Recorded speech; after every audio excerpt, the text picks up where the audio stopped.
जय श्री कृष्ण। आइए यात्रा आरंभ करें द्वारका धाम की। और जब द्वारका धाम की यात्रा की बात हो तो सबसे पहले दर्शन होता है द्वारकाधीश मंदिर का। द्वारका के सबसे प्रमुख मंदिर है और यहाँ कृष्ण भगवान ने अपने साम्राज्य की स्थापना की थी, इसलिए इसका महत्व बहुत ही बढ़ जाता है। 4 धाम में एक धाम है द्वारका, पुरी, द्वारका, बद्रीनाथ और रामेश्वरम। मंदिर में जाने के लिए मंदिर के दोनों तरफ से रास्ते हैं। एक सुदामा सेतु की तरफ से है जिसमें सीढ़ियाँ ज़्यादा हैं और दूसरी तरफ से थोड़ी कम सीढ़ियाँ हैं। 5 तलों में बना हुआ ये मंदिर अभूतपूर्व है, अलौकिक है, दर्शनीय है और यहाँ आकर मन की मुरादें पूरी हो जाती हैं। आइए दर्शन करें द्वारकाधीश के। लीजिए, दर्शन हो गए, उनको नमस्कार करिए, उनकी आराधना करिए और अब आगे चलते हैं दूसरे पड़ाव की ओर, जो है सुदामा सेतु। सुदामा सेतु गोमती नदी के ऊपर सस्पेंशन ब्रिज है और ये कृष्ण और सुदामा की मैत्री को दर्शाता है। गोमती नदी पे बना हुआ ये पुल दर्शनीय है और यहाँ जब आते हैं तो इसके गोमती नदी में आप देख सकते हैं लोग मछलियों को आटा की गोलियां खिलाते हैं। ये भी एक पुण्य का कार्य है और जब द्वारका धाम आते हैं तो पुण्य करना बनता ही है। मैंने ये देखा कि यहाँ जो भी आता है वो इन गोमती नदी के किनारे बने प्लेटफॉर्म्स पर आके, चाहे वृद्ध हो, चाहे युवा हो, चाहे बच्चे हों, सब बड़े मनोयोग से यहाँ बनी हुई आटे की गोलियाँ खरीदते हैं और उन्हें एक एक करके मछलियों को देते हैं। गोमती नदी का दृश्य अद्भुत होता है। ये जाके समुद्र में मिल जाती हैं जैसा कि आप देख सकते हैं।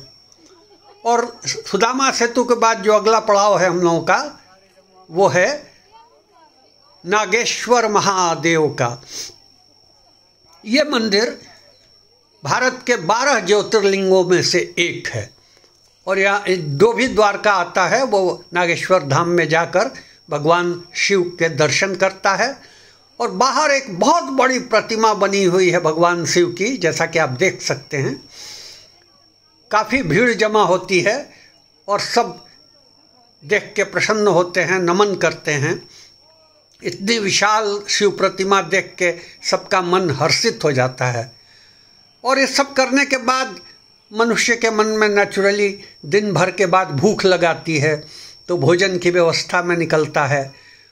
और भोजन की व्यवस्था में जब निकलता है तो बहुत सारे बाज़ार में रेस्टोरेंट हैं और प्राचीनतम नगरी होने के बाद भी अब तो ये एक आधुनिक शहर भी है, तो यहाँ होटल्स और रेस्टोरेंट्स की कमी नहीं है और आपको हर तरह का भोजन मिल जाता है। और अलग अलग बजट के रहने के लिए होटल्स भी अवेलेबल हैं। आप चाहें तो पहले से भी ऑनलाइन बुकिंग करा के अपने होटल को बुक कर सकते हैं। तो यहाँ जब हम लोग रेस्टोरेंट की तलाश में निकले तो मन में ये आया कि जब गुजरात में हैं तो वहाँ के भोजन का रसास्वादन किया जाए। किसी ने बताया कि आप इस रेस्टोरेंट में जाएं, वहाँ काठियावाड़ी भोजन का स्वाद आपको मिलेगा। तो हम लोग आ गए सब परिवार। हमने कहा भाई चलो आज काठियावाड़ी भोजन का रसास्वादन किया जाए। देखने में अच्छा, साफ सुथरा, हाइजीनिक होटल और रेस्टोरेंट दिख रहे थे।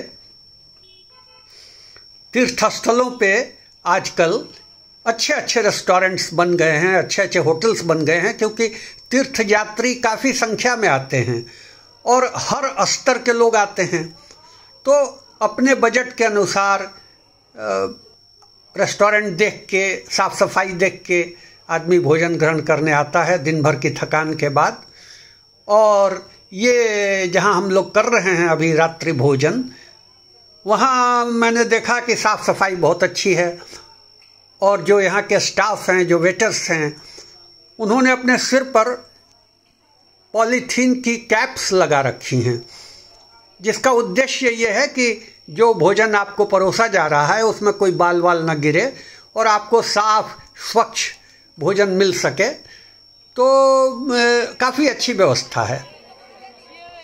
अगले दिन सुबह हम लोग पुनः द्वारकाधीश के दर्शन करने गए, और क्योंकि एक बार जाने से मन नहीं भरता है, तो इच्छा होती है कि रोज़ तो आना होगा नहीं द्वारका, तो वहाँ से दर्शन करके हम लोग निकले। और अब हम लोगों ने ये निर्णय लिया कि अब हम लोग रुक्मिणी जी का मंदिर देखने जाएंगे।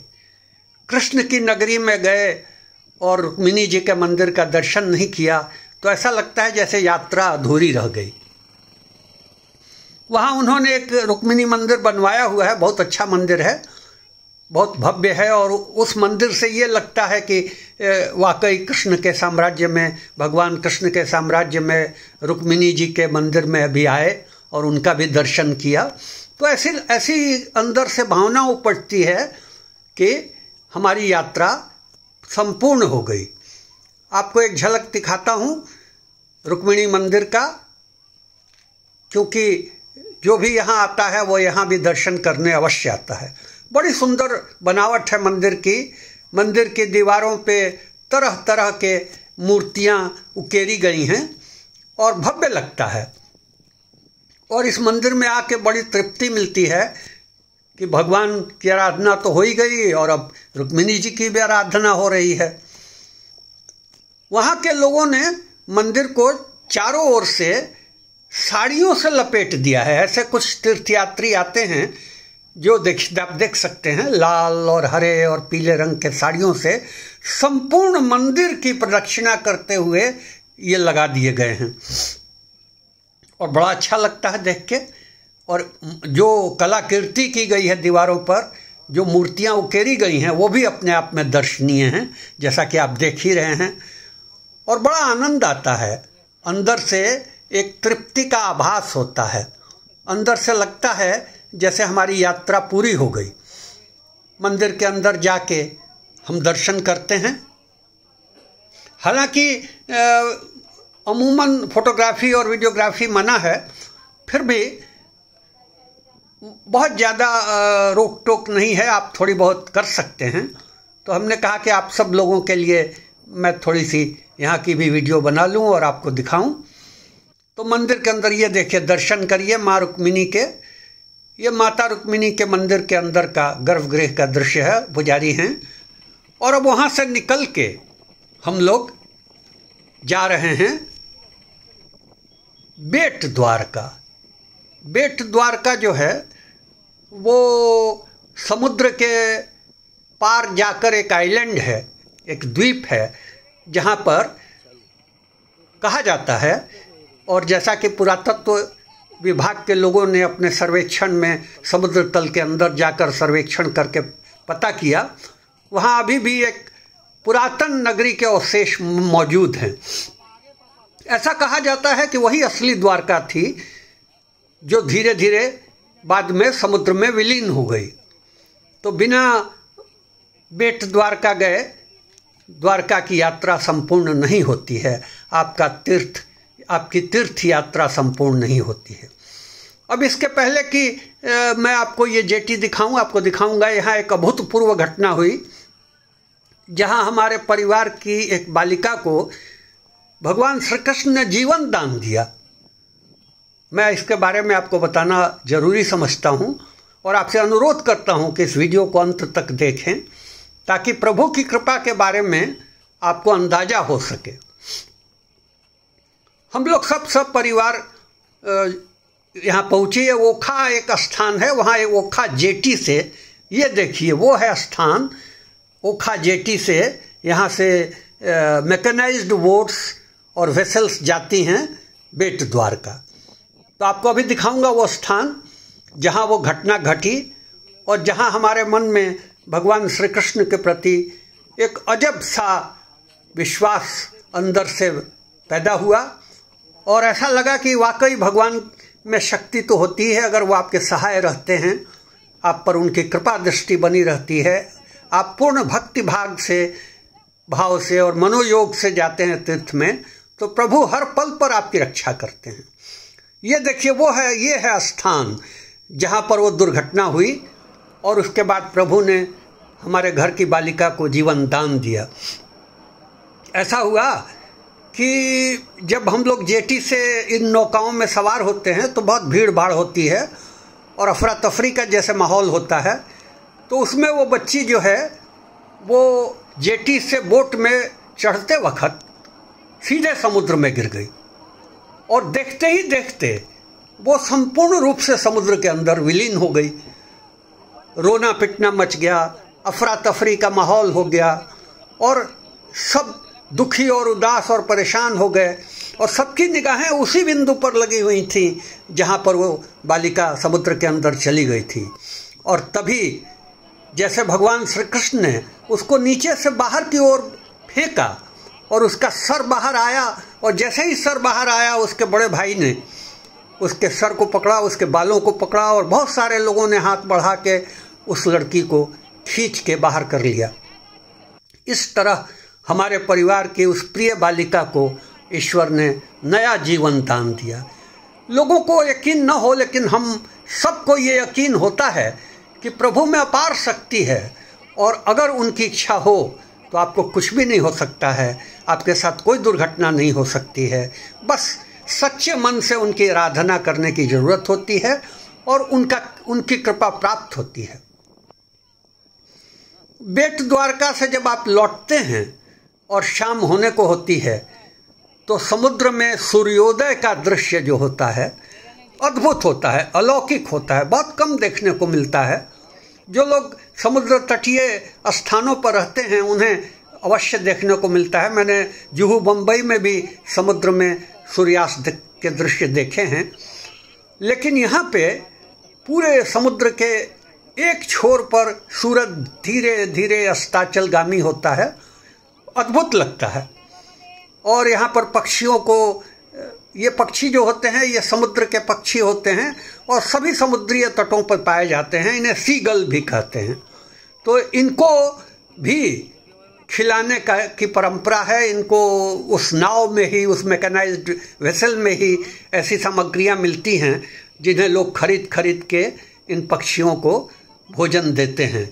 ये भी अपने आप में एक वहाँ के लिए पुण्य का कार्य समझा जाता है और समझा जाता है कि इससे हमारा तीर्थाटन पूरा हुआ। तो एक तो ये देखिए, ये हैं उनके भाई पीछे जो खड़े हैं, बेल्ट लगा हुआ है उनके कंधे में, जिन्होंने अपने बहन की रक्षा की, बहन को जीवन दान दिया और उन्होंने अपने रक्षाबंधन के सारे कर्ज को चुका दिया। भाई बहन के बीच में जो स्नेह होता है अप्रतिम होता है और उन्होंने आज के दिन ये साबित किया कि उनके रहते उनकी बहन का कुछ भी नहीं हो सकता अगर प्रभु की कृपा जुड़ी हुई है।